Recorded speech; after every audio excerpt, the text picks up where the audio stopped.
berkenaan penggalian mayit. Ini masalah penggalian mayit. Yajibu fi halatin katsiratin. Sebetulnya ya hukum menggali mayit yang sudah dikuburkan digali kembali, ini hukum asalnya apa?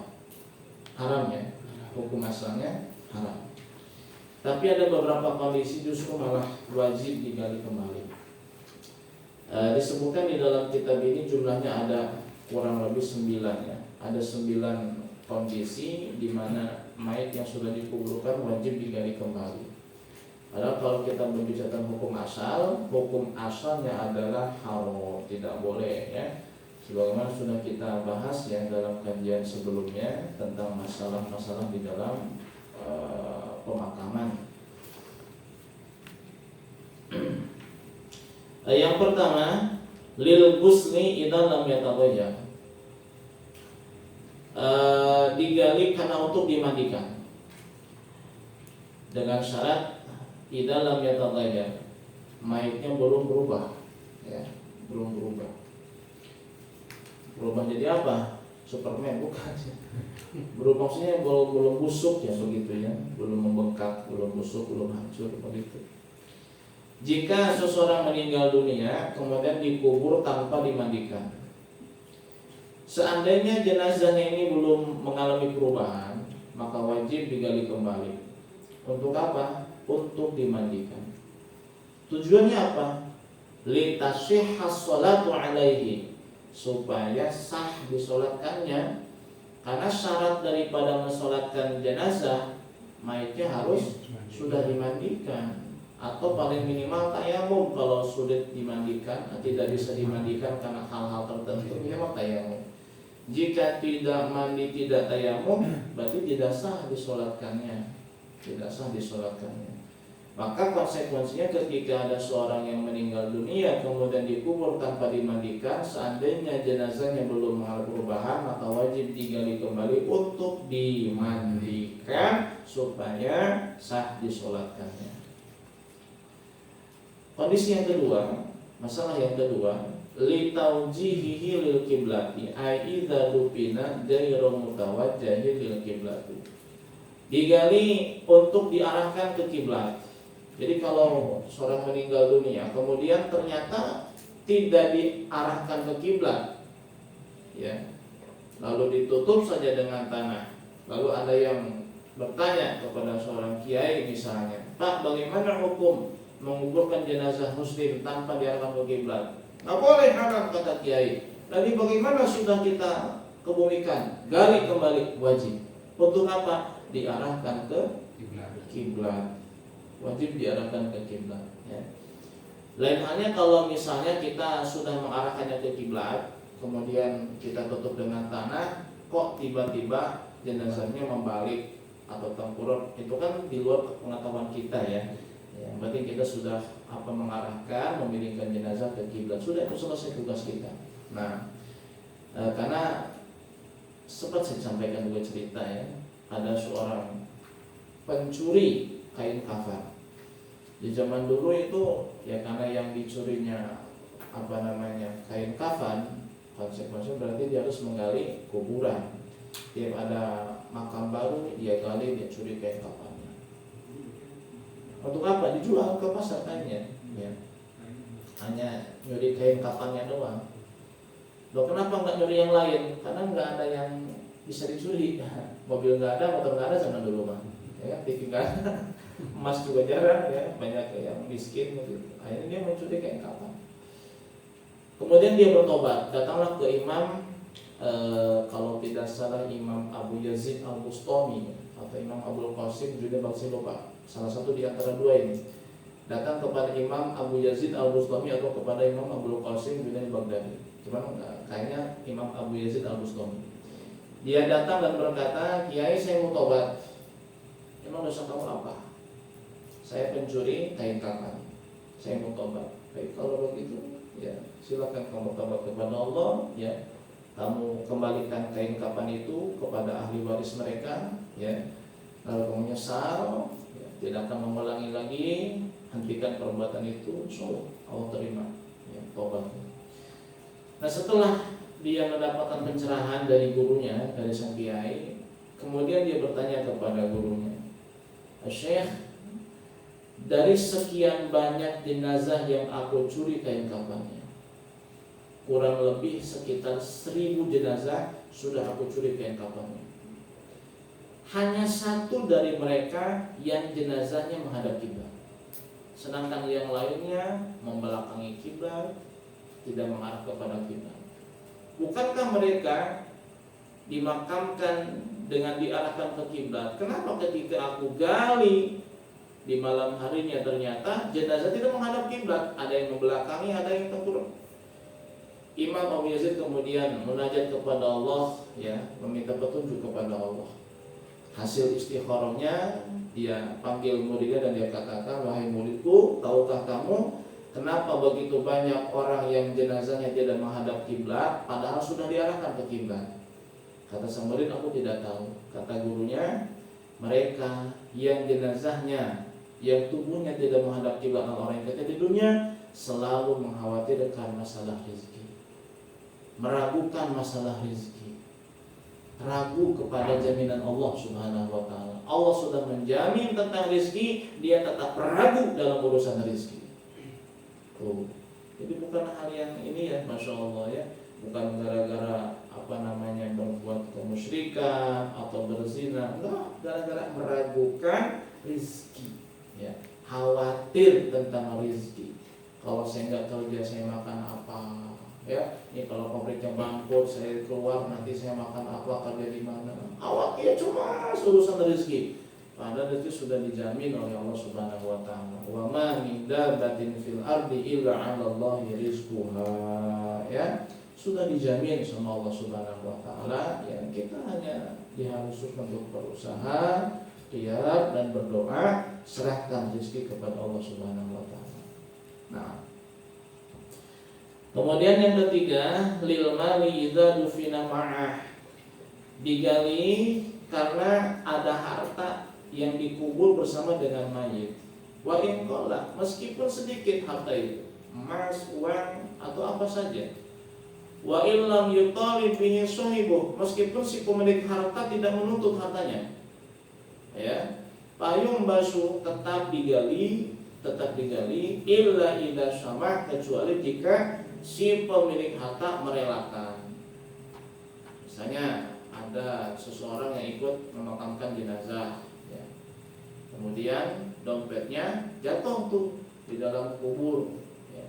Setelah selesai dikebumikan, ya, kemudian dia sadar ternyata dompetnya ketinggalan di dalam lubang kubur.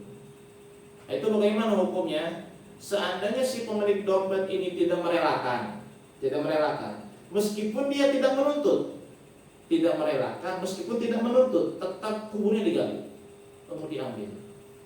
Lain halnya kalau tidak menuntut dan merelakan, ya. Jadi topik utamanya adalah merelakan dan tidak, bukan masalah menuntut dan tidak. Oh, ini di dalam kubur ini ada dompet saya ketinggalan tadi di bawah, saya minta digali kembali, kan nuntut namanya. Ya, wajib digali. Bagaimana kalau tidak menuntut? Diam aja dia. Tapi ini tidak merelakan. Aduh, ini gimana uang saya di dalam ini? Ada 2 juta lagi. Ada ATM, ada KTP, ada SIM, ada STNK, ada BPJS, ada apa lagi? Ada buat bayar pajak itu apa namanya? NPWP, ya, macam-macam. Dulu saya mau minta disuruh gali, enak sama keluarganya, tapi saya nggak rela. Nah, ini tetap harus digali, meskipun dia tidak menuntut, tapi karena tidak rela tetap harus digali. Nah, tapi para ulama dalam masalah ini berbeda pendapat, ya, tidak sepakat. Al-Imam Ibnu Hajar dan Imam Ar-Ramli menyebutkan bahwa annahu la yumbashu illa iza talaba bihi sahibuhu. Kasus ini, ya, jika si mayit, ya, dikuburkan bersama dengan harta milik orang lain, itu tidak boleh digali kembali kuburnya kecuali jika si pemilik harta itu menuntut, baru digali.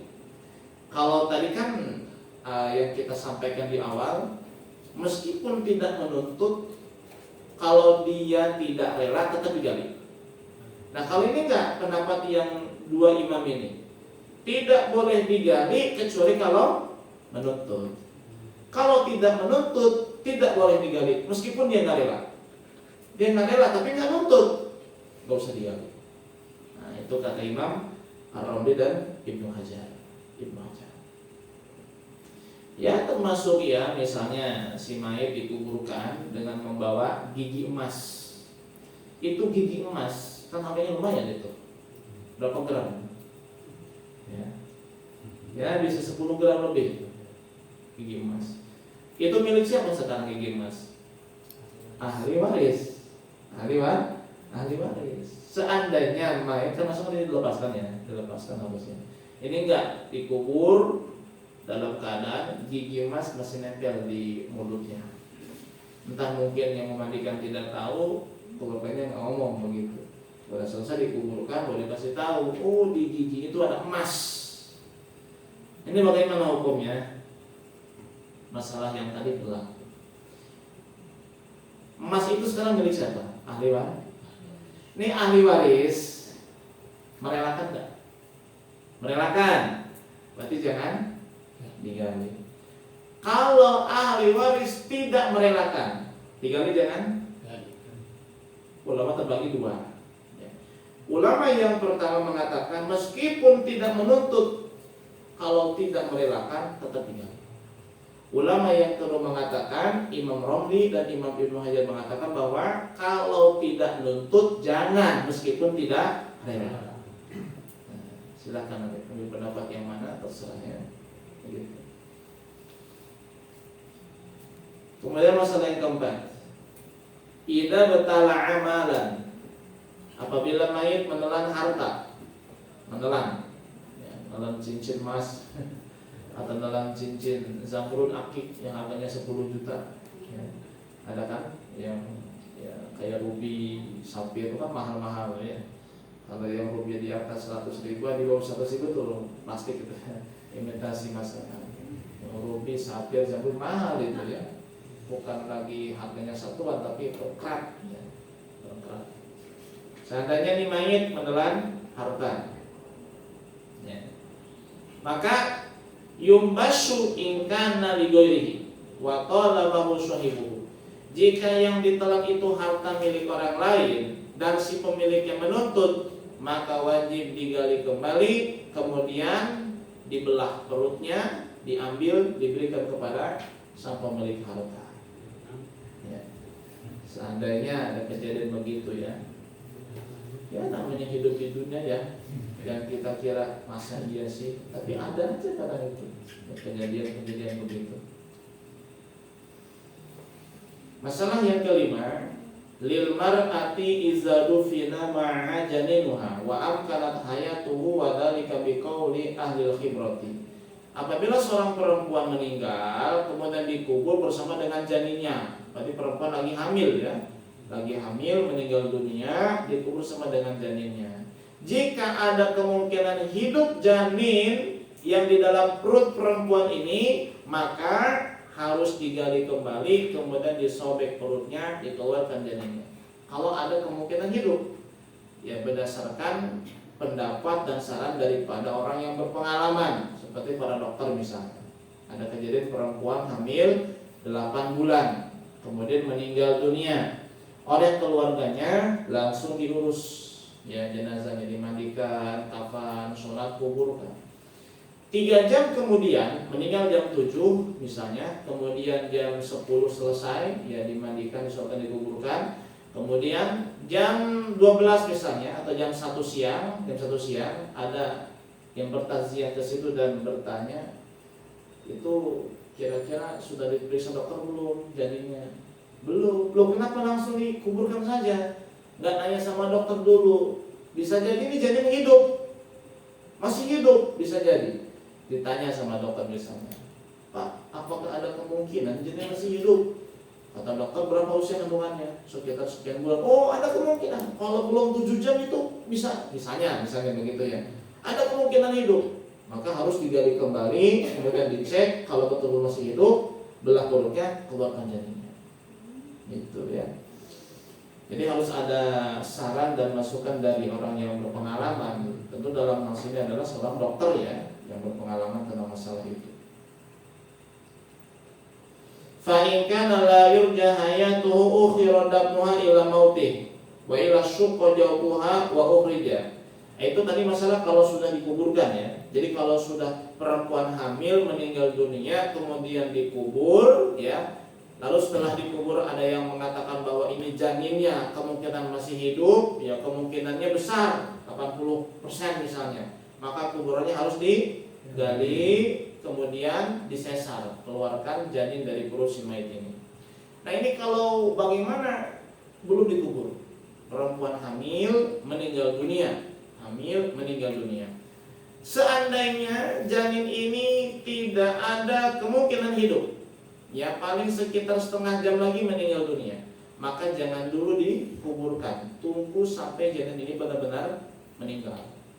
Ya, kalau ada kemungkinan hidup, maka sebelum dikubur belah dulu perutnya, keluarkan janinnya. Jadi kalau perempuan hamil meninggal dunia, jangan langsung ambil tindakan, ya, main kuburin aja, panggil dulu. Ya, dari tim medis, dari bidan, dari dokter kandungan, ya, biar dicek ya, apakah masih ada detak jantungnya. Kan ada alat itu ya, untuk mengecek detak jantung si bayi ya, minimal di USG lah, masih hidup apa enggak. Kalau kemungkinan masih hidup, udah belah perutnya, keluarkan janinnya. Khawatir nih janin masih hidup, dikuburin aja tuh ibunya, ternyata itu janin matinya di dalam kubur, itu yang dikhawatirkan. Baik, masalah yang ke-6.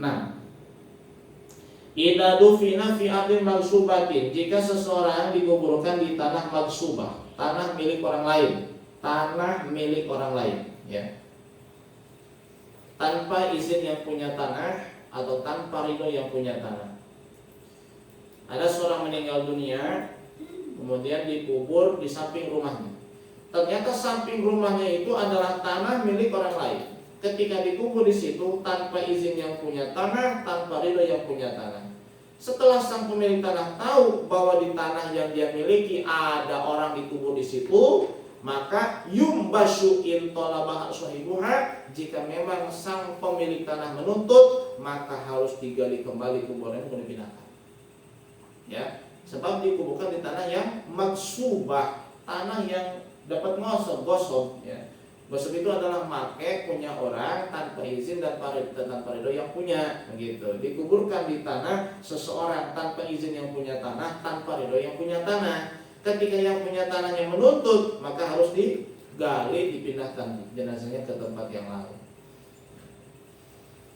Masalah yang ke-7, idza dufina fi saubin magsubin payum basyu'il talabahu syaibu. Jika seseorang dikuburkan, ya, dengan dikafankan menggunakan kain dapat gosok, ya, kain dapat gosok, kain punya orang tanpa izin, tanpa ridho yang punya. Misalnya bagaimana? Ada orang kaya, memang orang kaya ini sengaja menyediakan kain kafan di rumahnya untuk siapa saja yang meninggal keluarganya tidak mampu, tapi tentu dengan izin yang punya rumah, ya, yang punya harta itu. Ada seorang meninggal dunia, si orang kaya ini ternyata lagi nggak ada di rumah, tapi rumahnya nggak dikunci, main masuk aja ke dalam, diambil tuh kain kafan segala macam kapas, ya, hanut, ya, wangian untuk mayat diambil, kemudian dipakai buat ngebungkus jenazah keluarganya. Setelah dimakamkan, sang pemilik rumah kaget, ternyata kain kafan yang berkurang sekian meter. Nanya-nanya sama tetangga, kata tetangga, oh diambil sama fulan bin fulan, nggak bilang lagi. Karena dia tersinggung, dia orang lancang amat. Memang saya menyediakan kain kafan untuk yang tidak mampu, tapi kan dengan sopan, minta yang benar, ya, izin. Ini enggak, masuk rumah orang tanpa izin, ngambil enggak bilang dulu, akhirnya dia nuntut. Karena dia nuntut, maka mayat yang sudah dikubur harus digali kembali, ambil kain kafan.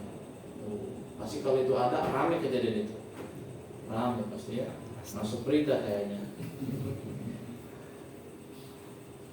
Yang kedelapan, idza dufina kafirun fi ardil harami fayumbashu wa yudfanu kharijah. Masalah yang tadi itu kalau yang punya kait kafannya nuntut, kalau nggak nuntut ya nggak apa-apa.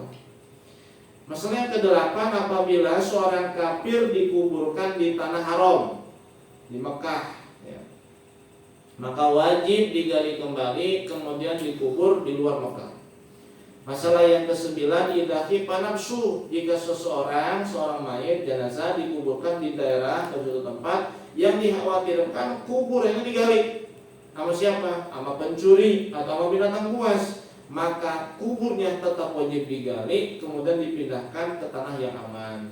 Ya, seseorang meninggal dunia dikuburkan di tanah yang tidak aman, banyak pencurian jenazah, ya, kayak tahun berapa tuh kisahnya Sumanto itu? Ingat gak? Ya kan, Sumanto? Iya, yang pemakan daging manusia yang sudah mati itu, kanibal untuk ilmu. Tahun berapa itu? 2000-an ya? 90-an? 2000-an ya. Oh, ini tanah gak aman, kamu nih gak aman. Kenapa? Banyak mayat yang dicuri dari kuburnya. Ya, karena sudah terlanjur dikubur, bagaimana tuh? Tetap kita gali, pindahkan ke tanah yang termasuk ya di antara ini kan hanya sebagiannya 9 ya. Di antaranya lagi ada kalau misalnya kubur tuh di pinggir kali, tanahnya terkena abrasi, ya, abrasi kali, sungai, air ya. Nah itu lama-lama kalau tidak dipindahkan habis aja tanahnya, terus kuburannya akan ke bawah nanti. Ya, itu kita gali, kita pindahkan ke tanah yang aman. Gitu ya. Sebetulnya banyak sekali tentang kondisi-kondisi di mana jenazah itu yang sudah dikuburkan digali kembali dan dipindahkan, ya. Ini hanya disebut 9 saja. Di antara yang tidak disebut tadi masalah tadi ya, kalau seorang dikuburkan di tanah misalnya di samping sungai, ya, pinggir sungai, kemudian tanah yang terkena abrasi lama-lama akan terkikis habis nanti, termasuk kubur yang akan terbawa hanyut oleh sungai, maka digali kemudian dipindahkan ke tempat yang lebih aman. Itu hukumnya malah wajib, ya, menjaga kehormatan yang sudah meninggal.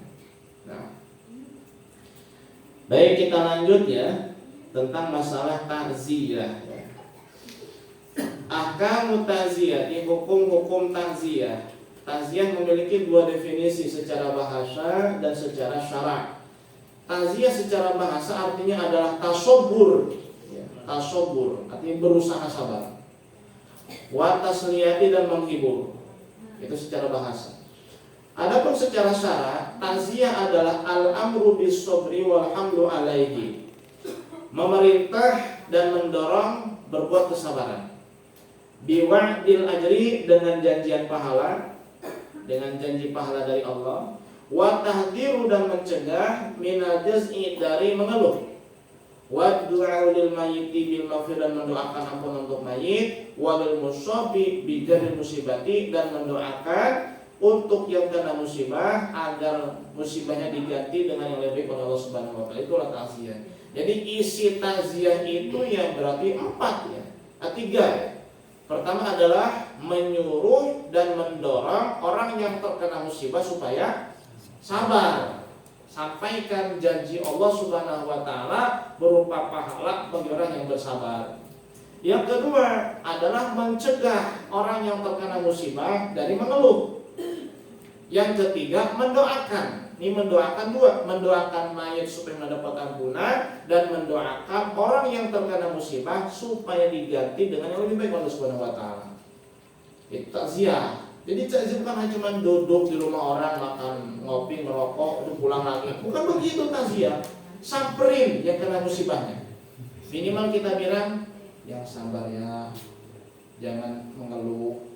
Kemudian semoga almarhum diterima amal ibadahnya sama Allah, dan semoga bapak mendapat pahala. Itu minimal gitu ngomongnya. Ya minimal kalau nggak mau banyak ya, yang sabar ya. Nanti ada hikmah di belakang ini. Ini kan enggak. Ya, datang ke situ mau pengen. Itu bukan takziah. Ya. Ngobrol. Takziah itu ya tadi ya. Jadi ini pentingnya kita ngaji biar kita tidak salah bertindak ya. Sesuatu yang sudah umum terjadi begitu ternyata kita cocokkan dengan sudut pandang syariat ya tidak sesuai ternyata.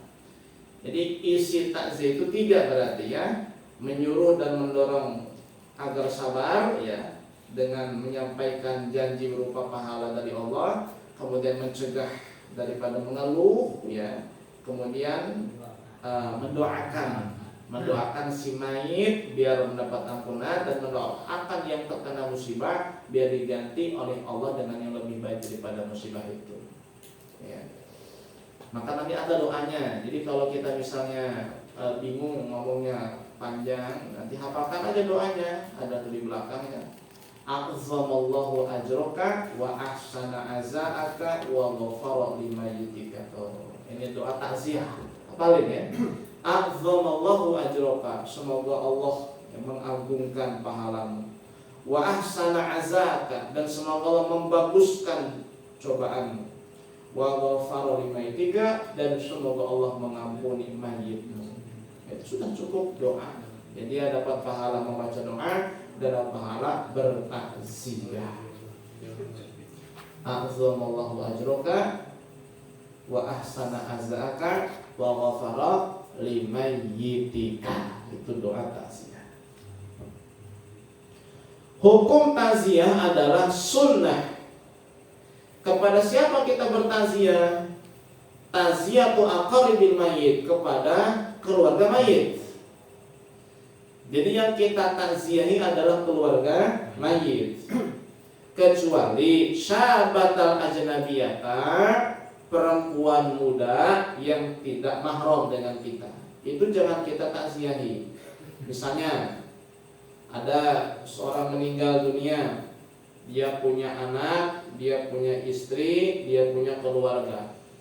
Nah, keluarga si mayit ini kita takziahi, kita jumpai, kita datangi, kita ucapkan doa a'zamallahu ajraka wa ahsana azaaka wa ghafara limayyitika. Ya sabar Mas ya, sabar Pak ya, sabar Bu ya. Nanti ada hikmahnya, semoga Allah ampuni dosa-dosanya. Begitu. Nah, kalau ada yang perempuan muda, muda di sini bukan berarti masih perawan ataupun janda, enggak. Yang muda itu ya umuran sekitar 30 tahunan, itu muda ya. Ini jangan kita takziahi, jangan kita samperi datang dan bilang Allah mu'adzroka dan seterusnya. Jangan. Yang ditakziah itu siapa? Keluarga mayit selain perempuan yang muda. Nah, kalau perempuan yang muda yang kita takziah siapa? Illa zaujuha aw maharimuha, suaminya atau mahramnya saja. Ya, ini perempuan, anak si mayit yang bungsu nih, umurnya masih 28 tahun, 30 tahun. Nah, kita jangan takziah sama yang ini, sama suaminya aja, atau sama kakaknya aja yang laki-laki, atau yang perempuan tapi tua. Begitu. Nah, kenapa tidak disunahkan kita bertakziah kepada perempuan yang muda yang tidak ada hubungan mahram? Ya karena takut menimbulkan fitnah. Apalagi yang meninggal adalah suaminya. Nah, ini jangan-jangan ada hati, janda pirang.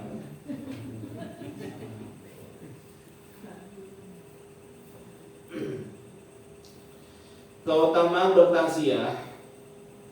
Pertama, hadis Nabi riwayat Imam Ibnu Majah. Ma min muslimin yu'azzi akhahu bi musibatin. Tidak ada seorang muslim yang bertakziah kepada saudaranya dalam satu musibah.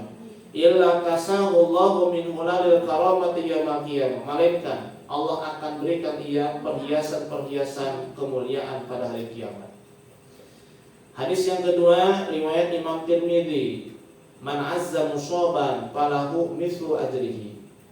Barang siapa yang bertakziah kepada yang terkena musibah, maka ia mendapatkan pahala seperti pahala dia, pahala yang terkena musibah. Hadis yang ketiga masih riwayat yang Tirmidzi, man azza saqla kusiya qurdan fil jannah. Barang siapa yang bertakziah kepada orang yang kesusahan, maka dia akan diberikan selimut ya di dalam surga, selimut yang indah, perhiasan di dalam surga. Jadi pahala bertakziah itu sangat besar sekali. Waktunya kapan takziah? Waktunya mimba didapni ila salasati ayamin il hadiri wa dil ghaibi min qudumihi. Bagi orang yang ada ya pada saat seseorang itu meninggal, dia ada di kampung itu. tidak sedang bepergian, maka mulai takziahnya dari setelah dimakamkan. Jadi kalau belum dimakamkan itu nggak termasuk takziah. Ya, seorang meninggal dunia, kita datang ke rumahnya, nah itu bukan termasuk takziah. Takziah itu nanti setelah dikuburkan, setelah pemakaman. Dari setelah pemakaman sampai 3 hari itu waktu takziah. Ya, jadi kalau kita datang ke rumah yang kena musibah, ikut bantu-bantu, itu belum termasuk takziah. Ya, itu sosial aja begitu. Dapat pahala juga, pahala silaturahim, pahala membantu. Ya, tapi nanti bertakziahnya setelah pemakaman selesai. Ya, jadi ketika mau pulang, ya kita salaman, azamallahu ajraka wa ahsana azzaaka wa ghafara limatika, baru kita pulang ke rumah. Suka begitu? Enggak kan? Ya. Datangnya awalan, ngopi, ngerokok, ngobrol, ya. Yang bantuin cuma 10 orang, bisanya ngerumpi ngobrol di situ. Ya, nanti ikut nyolatin, udah nyolatin, sebagian pulang, sebagian ke kuburan. Habis nguburin, gak pada salaman sama yang kena musibah, pulang aja. Justru takziahnya itu harus min ba'di dafni, setelah pemakaman. Bagi orang yang memang ada hadir di daerah itu ketika seorang meninggal dunia. Bagi orang yang lagi di luar, lagi musafir, tidak ada di kampung itu, maka dia mulai bertakziah min kudumihi, dari mulai ketibaannya di kampung itu. Sesampainya dia di kampung itu, misalnya seorang musafir 2 minggu keluar, selama perjalanan 2 minggu ada yang meninggal, udah selesai 7 harinya, dia baru datang dapat kabar, oh fulan bin fulan meninggal dunia, ini kan 2 minggu nih, maka dia mulai takziahnya dari setelah dia tiba di kampung itu. Ya, sampai kapan? Nah, kalau patokannya sampai kapan? Jawaban sampai 3 hari. Jadi kalau dari yang hadir ada di daerah itu, di kampung itu, mulai takziahnya dari pemakaman sampai 3 hari ke depan. Jadi kalau belum takziah di hari pertama, nanti hari kedua boleh, hari kedua belum, hari ketiga boleh, terakhir hari ketiga tuh. Tapi bagi orang yang sedang ada di luar, belum sempat takziah, mulai waktu takziah setelah dia tiba di kampung itu, di daerah itu. Sampai kapan waktunya? Sampai 3 hari ke depan. Jadi batas maksimal takziah adalah 3 hari, 3 hari. Dan dimulai kalau yang sedang hadir ada di daerah itu adalah dari pemakaman mulainya, tapi yang sedang di luar lagi gaib musafir, mulai takziahnya dari saat dia tiba di daerah itu, di kampung itu. Itu masalah waktu takziah. Bagaimana kalau sudah 3 hari ternyata masih takziah? Ini hukumnya makruh. Wa tukrahu ba'daha, makruh bertakziah setelah 3 hari. Ya. Ya. Untuk masalah permulaan waktu takziah, ya bagi orang yang hadir, ya bagi orang yang memang sedang berada di daerah itu pada saat ada yang meninggal, itu lihat kondisi. Jika memang keluarga mayit ini berkeluh kesah, mengeluh, ya histeris, maka lebih utama takziahnya sesaat setelah kematian. Gitu ya. Ada yang meninggal dunia, ini keluarganya berkeluh kesah, sedih, gak karuan. Nah, kita jangan nunggu setelah pemakaman, langsung datang ke situ takziah. Gitu. Ya kebanyakan kita malah takziahnya sebelum dikuburkan ya. Kebanyakan. Langsung pulang Habis sholat langsung pulang. Iya, udah nanti takziahnya malam aja tahlilan. Nah, sama bisa. Baik, hukum menangis bagaimana? Hukum menangisi jenazah. Jaizun, boleh. Qabla al-mauti, sebelum kematian, ya, ketika sedang sakarat, ya, boleh. Wa ba'dah, dan setelah kematian pun boleh menangis. Hanya saja kalau setelah kematian menangisi seseorang itu adalah khilaful aula hukumnya. Bahkan ada yang mengatakan makruh sebagian para ulama. Tapi ada ulama yang memperinci masalah hukum menangis, ya, menangisi orang yang sudah meninggal dunia. Apa perinciannya? In kana li mahabbah waliqah. Jika tangis ini karena tangisan cinta, rindu, ya, seperti menangisi anak yang sudah meninggal dunia, itu hukumnya la ba'sa, boleh, mubah, ya. Atau menangisi orang tua, menangisi saudara, ya, karena tangisan cinta, tangisan mahabbah, tangisan sayang, ini hukumnya mubah, boleh. Kalau menangisi seseorang karena ilmunya, ya Allah, ulama meninggal, habib meninggal, kita menangis. Nangis karena apa? Lifaqdin nahwi ilmin, kehilangan ilmu. Ulama meninggal, ilmunya pun ikut terbawa oleh dia. Kita menangis. Nah, itu hukumnya malah sunnah. Makanya ada suatu ungkapan begini ya, malam yahzan bi mautil alim fahuwa munafik.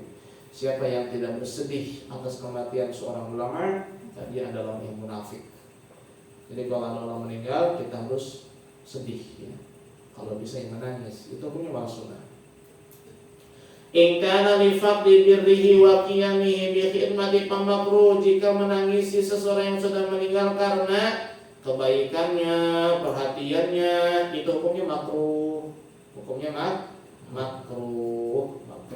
Ya, misalnya maaf ya, suami meninggal, istri menangis, bukan menangisi kecintaan, enggak, menangis, aduh nanti siapa yang ngasih duit sama saya lagi, siapa yang kerja. Nah, ini makruh tangisan begitu, makruh. Boleh siapa ya. Tapi kalau tangisannya bukan karena dunia, bukan karena kehilangan sosok yang baik, bukan, tapi karena cinta, karena sayang, yang murni dari hati yang tulus, itu mubah saja, tidak sunnah, tidak makruh. Yang makruh itu kalau apa? Kalau menangisi karena kehilangan sosok yang berbuat baik kepada dia. Kalau ini meninggal, siapa lagi yang ngasih duit sama saya, yang melindungi saya, yang ngasih dividend sama saya, ya, menangisi itu hukumnya makruh, ya. Makruh. Termasuk suami juga sama. Istrinya meninggal, dia menangis bukan karena cinta saya, tapi karena waduh, siapa yang nyuciin baju saya nanti, siapa yang gosokin baju saya. Itu hukumnya makruh, nangis kayak begitu, makruh.